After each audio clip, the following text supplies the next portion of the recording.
සුබ දවසක් ක්‍රීඩා ලෝලි හිතවතුනි. ශ්‍රී ලංකා ප්‍රීමියර් ලීග් 2026 තරඟාවලිය මේ අවුරුද්දේ ජූලි 17 වෙනිදා ආරම්භ වීමට නියමිතයි.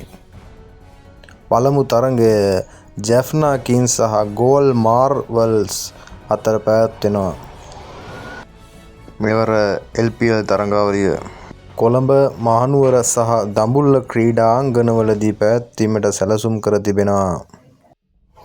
ඒ වගේම කණ්ඩායම් කිහිපයකට අලුත් හිමිකාරවරුන් එක් වී තිබීමත් විශේෂත්වයක්.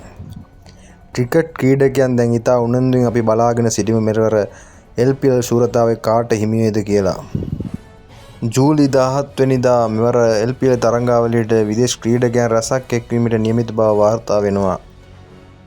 ඒ අතරට ජැෆ්නා කිංස් කණ්ඩායමට අලුත් හිමිකාරවරුන් පත්වීමත් විශේෂයක් වෙනවා. මාගේ ආදරණීය ක්‍රීඩා ලෝලි හිතවතුනි, මෙවර LPL තරඟාවලියේ කවුරු ශූරයන් වෙයිද කියලා කමෙන්ට් කරන්න පහතින්.